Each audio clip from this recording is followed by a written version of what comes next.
Trump, the former president's daughter-in-law, former 2020 campaign senior advisor, and now a Fox News contributor. Laura, good to have you with us. Thank you for being here this afternoon.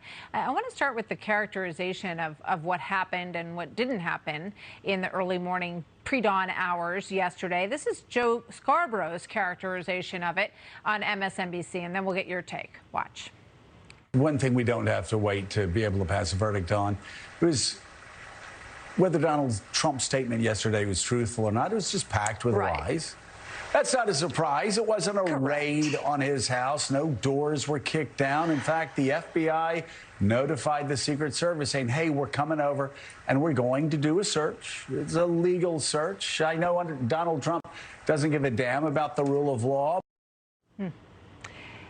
So when your husband, Eric, the former president's son, got the phone call from people at Mar-a-Lago, is that how they characterized this? Sort of no big deal? It was all very polite?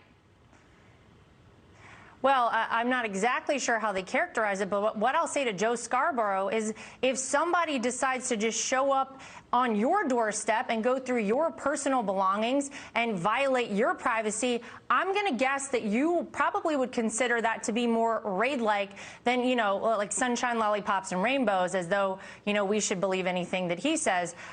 Look, I think that whenever you break down what exactly happened and what led up to this moment, Martha, that is the most shocking part of all of this, because, of course, they took the 15 boxes of documents, we all know, from Mar-a-Lago. Those documents had been in question, apparently, by the National Archives. So the fact that you, again, we just heard this, have such a heavy-handed approach about documents when, gosh, how many examples in the past do we have of people doing much worse things than this? I mean, and we don't even know that Donald Trump did anything wrong. These are, like, you know, clippings from newspapers. These are photographs. These are documents that he's allowed to take from the White House, and he was fully cooperating with authorities to then come to his house unannounced. And yes, the Secret Service, I think, got a heads up of a little bit of time, but unannounced to anybody on this team that had been working, you know, hand in hand with the FBI and the authorities, to then just go into your home and take your personal belongings.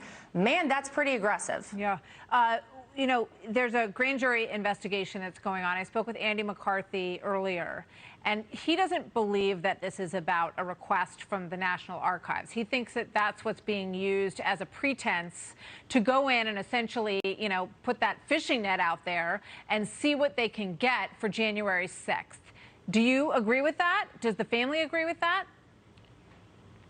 I mean, it wouldn't surprise me at all. Look, there's been a fishing expedition on Donald Trump since the day he came down the escalator in Trump Tower and said he was running for president. They've been trying to take him out and take him down in any way that they possibly can. And so you look across the board, you look at state attorney generals, at district attorneys, and you know, it is a fishing expedition that so many of them have. Gosh, they campaign and raise money on the fact that they'll find anything on Donald Trump to take him down. It would not surprise me, and I don't think it would surprise anyone in America, if this was really about January 6th. They have put all their eggs in the Democrat side on that basket. They've been desperate to get people riled up about something, but it's pretty hard when America is crumbling under people's feet, and the Democrats and a couple of really sad Republicans, quite frankly, are trying to shove January 6th down Americans' throats as though that should be the thing that they vote on when it comes to November and these midterm elections.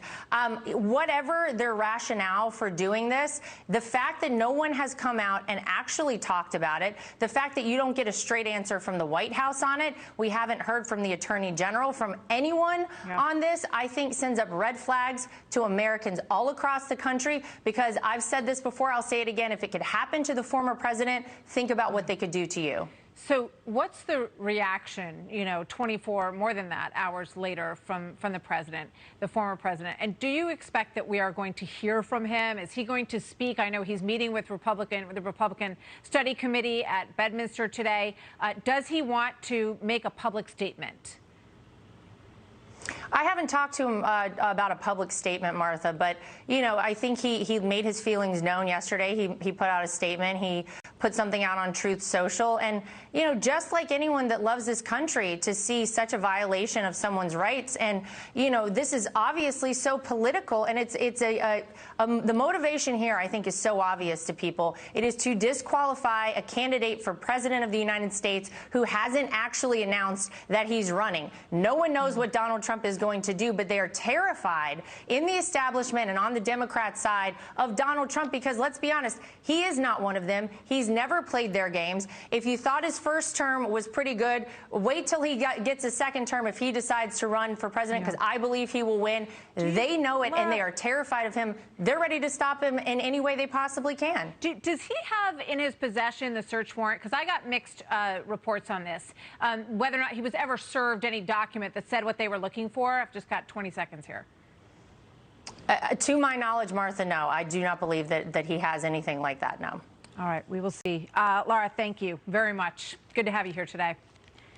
Thanks.